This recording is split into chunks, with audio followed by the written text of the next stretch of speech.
신앙 고백 사도신경 고백하심으로 오늘 새벽 예배를 하나님께 드리겠습니다.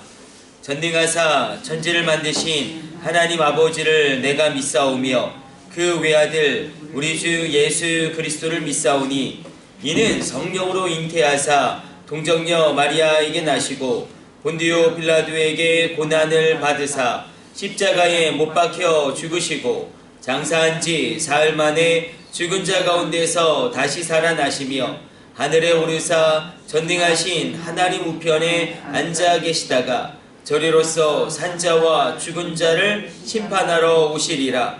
성령을 믿사오며 거룩한 공예와 성도가 서로 교통하는 것과 죄를 사하여 주시는 것과 몸이 다시 사는 것과 영원히 사는 것을 믿사옵나이다. 아멘. 찬송가 96장 찬송 드리겠습니다.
아멘. 오늘 우리에게 주시는 하나님의 말씀은 레위기 24장 3절로 6절까지의 말씀입니다.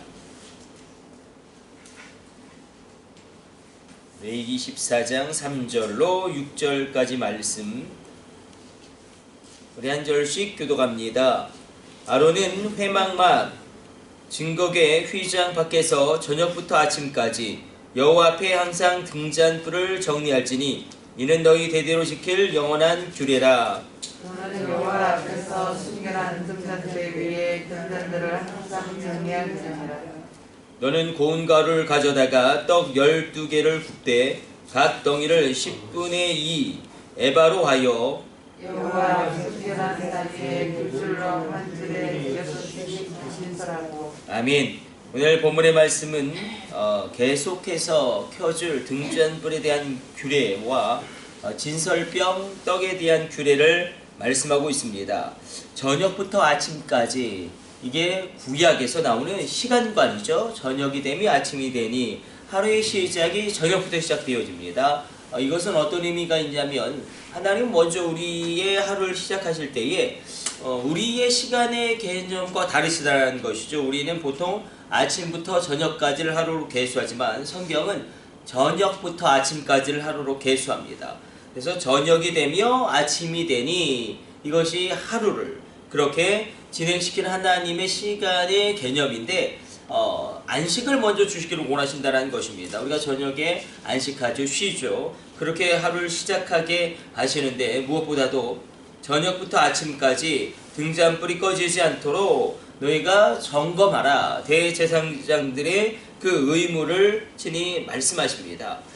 대제사장이 이러한 사역은 이 시대 가운데 우리가 부름받은 성도들로서 우리가 이 성령 충만한 신앙생활을 유지할 수 있는 그것이 바로 성소의 등불에 있다는 것입니다. 성소의 등불은 요한계시록에서도 상징적으로 표현되고 있지만 이것은 우리의 기도의 생활을 의미합니다. 우리 기도의 생활이 끊어지지 아니하도록 우리가 하나님 앞에 서는 것입니다. 우리가 기도의 불을 켜는 것이 얼마나 중요한지 오늘도 이 새벽에 우리가 기도의 불을 켜고 하나님 앞에 기도한 것이고 오늘 이 새벽에 저녁부터 아침까지 바로 이 기도의 등불을 밝힘으로 말미암아 내가 하나님 앞에 하나의 성전인데 내 안에 성소의 등불이 꺼지지 않게 기도의 등불을 켜는 것입니다. 쉼이 없는 신앙생활은 언제 초래되어지냐? 바로 성령이 충만하지 않게 되어질 때에 우리는 쉼이 없는 신앙생활을 할 수밖에 없습니다. 바로 원하고 축복하기는 쉼이 있는 신앙생활을 할지어다. 그런데 이 등불을 관리함에 있어서 늘 언제나 이 불똥을 자르는 것은 굉장히 중요합니다. 심지에 불똥이 매여 있으면 심지가 원활하게 탈 수 없고 등잔의 불을 온전히 밝힐 수가 없기 때문에 우리 가운데도 이 기도에 어떻게 보면 이 불똥을 잘라가면서 그러니까 우리의 기도가 깊어지면 깊어질수록 하나님께 더 집중하게 되어지고 우리의 기도가 깊어지면 깊어질수록 우리의 기도가 집중되어지는 그런 은혜의 역사가 일어나게 됩니다. 그렇게 너희가 기도의 등불을 밝히고 또 뭐라고 말씀하시냐면 진설병 떡에 대하여 말씀하십니다. 이 진설병은 제사장이 먹는 양식입니다.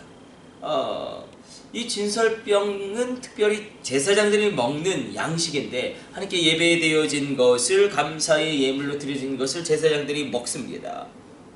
이것은 생명의 떡 대신 예수님을 구약에서 예표적으로 나타내는 것이기도 합니다. 예수님이 이렇게 말씀하시죠. 나는 하늘에서 내려온 산떡이니 사람이 이 떡을 먹으면 영생하리라.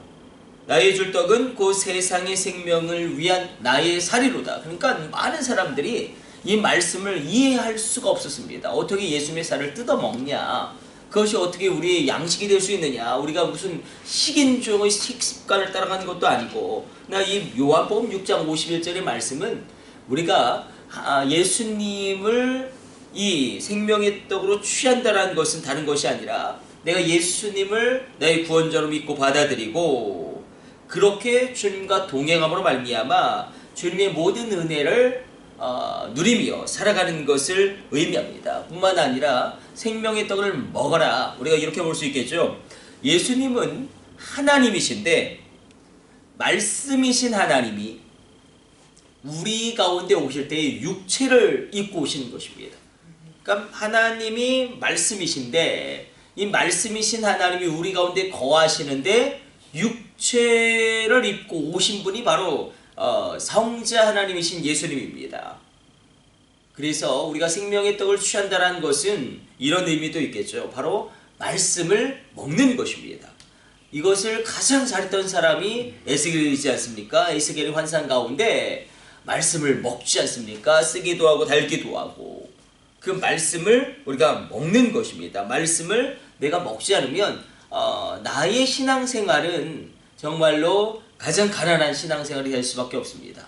가장 가난한 신앙생활은 좋은 것이 아닙니다. 마음이 가난한 것은 정말로 주님이 말씀하신 팔복이지만 마음이 겸허하고 정말로 하나님 앞에 겸손하게 나아가는 그 마음의 가난함, 그 간절함과 절박함은 중요한 것이지만 우리 신앙생활에 있어서의 가난함은 그것은 우리 신앙생활의 심각한 위기를 초래할 수밖에 없습니다. 그래서 절대적인 양식 말씀을 먹는 것입니다.